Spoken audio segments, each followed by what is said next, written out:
Ever get the feeling that sometimes we're living in a Tom Clancy novel? I was just thinking that. Because today's deep dive is one for the books. Yeah. We're talking about the Pentagon Eh.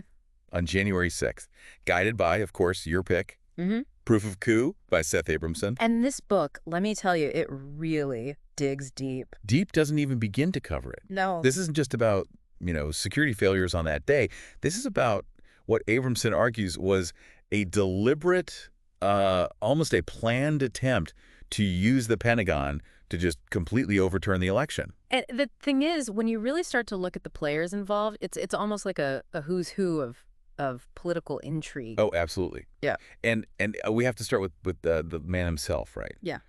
Donald Trump. I mean, the style, the need for loyalty above everything, the almost admiration for these authoritarian figures, and then the distrust of the very institutions he was elected to lead. It's almost like a recipe for disaster, especially when you're talking about the military. And you think about it, this is a man who praised the total loyalty of Hitler's generals. Oh God, just thinking about that sends chills down my spine. And then you bring Michael Flynn into the picture. You've got this disgraced general, pardoned just in time to kind of, well, as Abramson argues, to potentially lead this whole thing. Right. And don't forget, his brother, Charles Flynn, high-ranking official at the Pentagon during the attack. It's too much of a coincidence, right? And you can't just gloss over the fact that Michael Flynn, under oath, refused to say whether he believes in the peaceful transfer of power. Huge red flag. Okay, so you've got Trump, you've got Flynn, but who's at the Pentagon, like, actually making decisions? Well, that's where Kash Patel and Ezra Cohen-Watnick come in. Oh, yeah, the Trump loyalists in key positions. Ambitious, ruthless, direct line to Trump. I mean, they were his fixers. But what's fascinating is, what was the environment like in those final days? Oh, it was like a pressure cooker, absolute chaos. And Abramson really drives this point home. He argues that this wasn't just incompetence, this was deliberate. Like they were creating atmosphere for something to happen. Exactly. And then into this mix walks Phil Waldron. And I still can't wrap my head around this guy. Ex-military information warfare specialist pushing these wild theories about voting machines. Right. And not just to anyone, to Trump's inner circle. And that's where we get what Abramson calls the Waldron plot. This was a detailed plan presented to Trump and his people involving seizing voting machines, declaring a national emergency, maybe even invoking martial law. I mean, come on, that's like a bad movie. Except it wasn't a movie, was it? And that's the thing. This was real life with very real consequences. And we all know how Trump operated during his presidency. Gutting institutions, installing loyalists. And the Pentagon was no different. Experienced people shown the door, replaced with yes men. And that's what's truly terrifying. Abramson argues that this wasn't an accident. It was a deliberate purge to create a situation where just a handful of people could manipulate, well, everything. Especially the National Guard response on January 6th.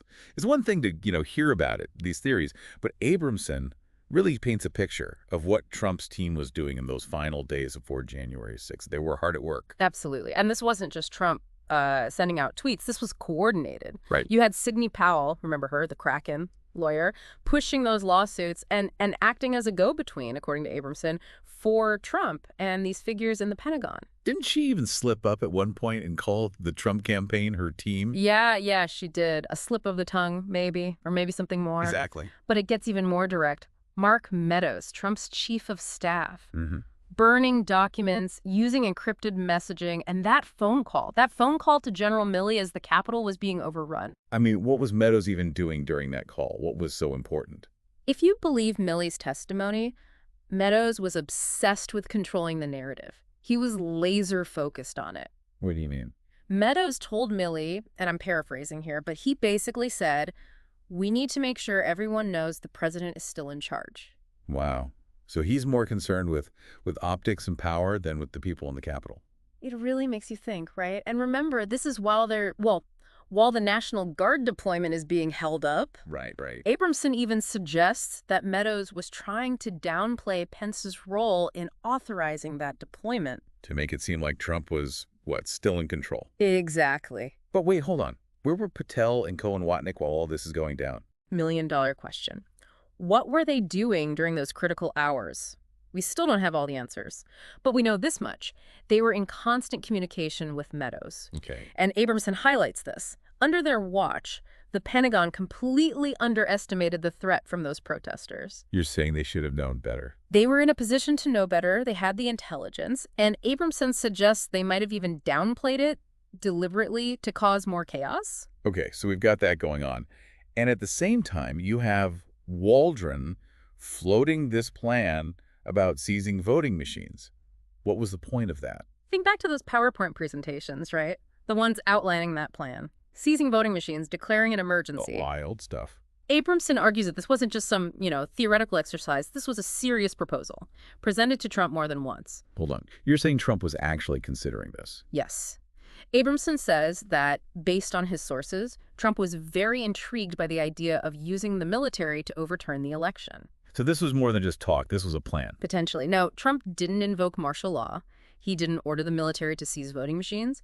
But the fact that it was even discussed at that level is disturbing, to say the least. Incredibly disturbing. So what was the end game then? What was Trump hoping to achieve with all of this? Chaos.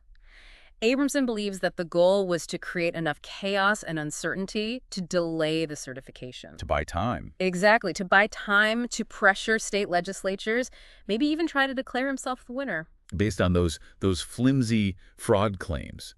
It's almost like they were trying to manipulate reality itself. And if they'd succeeded, if the guard hadn't shown up, who knows what would have happened? It's terrifying to think about. And this wasn't just about holding on to power. It was about covering it up afterward, too. Right. Deleted texts, missing evidence, it all happened after the fact. And that's what makes this all so unsettling. And some of these people, they face no consequences for what they did. Some were even rewarded for their loyalty to Trump. It makes you think. It's just, I don't know, it's almost hard to believe some of these people who might have played a role in all of this and undermining our democracy, they walked away. And some were even rewarded for it. It really makes Abramson's work that much more important, He's shining a light on all of it, all the behind-the-scenes stuff, the people involved, the things they were doing, things that honestly brought us very close to a point of no return. To a constitutional crisis. And like you said before, this isn't just, ancient history. This is relevant today. Absolutely. And with Trump potentially running again, well, it's a warning. A warning about what? A warning that our democracy, it's not a given. It's not a guarantee. We can't just assume it'll always be there. We have to protect it. So what do we do? How do we prevent something like this from ever happening again? We have to be, we can't be complacent, right? Yeah. We have to demand transparency, hold our leaders accountable, especially when they abuse our trust. And what about all the misinformation, the conspiracy theories? Oh, absolutely. That's a huge part of it. We can't just let that stuff spread unchecked. We have to be able to discern fact from fiction. And that starts with education, with being informed. Yeah, you're right. It all comes back to that, to us being informed and engaged. Because if we don't learn from history, well, we're doomed to repeat it, right? Exactly. Knowledge is power. The more we understand about what happened on January 6th, the people who were involved, the ways they tried to manipulate the system, the better equipped we'll be to make sure it never happens again.